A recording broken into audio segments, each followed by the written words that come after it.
మేడ్చల్ జిల్లా గట్కేసరిలో పోకిరీల హల్చల్ కలకలం రేపింది. బైకులపై వచ్చిన కొందరు యువకులు ఒక కారు వెంబడించి అందులో మహిళలు, చిన్నారులను భయభ్రాంతులకు గురి చేస్తారు. ఈ ఘటన ఆలస్యంగా వెలుగు చూస్తుంది. జూన్ 21న రాత్రి 7:30 గంటల సమయంలో హైదరాబాద్ వరంగల్ జాతీయ రహదారిపై ఈ ఘటన జరిగింది.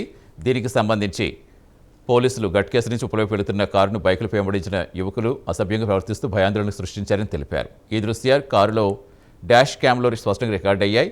ఈ విషయాన్ని సోషల్ మీడియా ద్వారా వెల్లడించారు.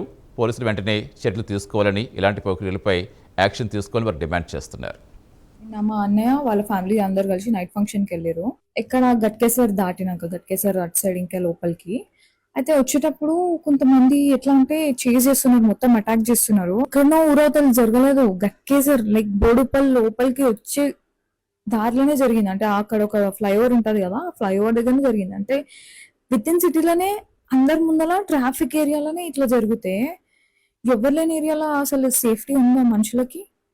కొంచెం చూసుకోండి. ఒకవేళ వీళ్ళు కార్లో వస్తున్నారు కాబట్టి ఎట్లుంది, ఒకవేళ బైక్లో వెళ్ళిన ఉంటే వాళ్ళ దగ్గర లిటరలీ నైఫ్స్, వెపన్స్ ఇవన్నీ ఉన్నాయంట. నిన్న మా అన్నయ్య వాళ్ళ ఫ్యామిలీ అందరు కలిసి నైట్ ఫంక్షన్కి వెళ్ళారు. ఎక్కడ గట్కేసర్ దాటినాక గట్కేసర్ అటు సైడ్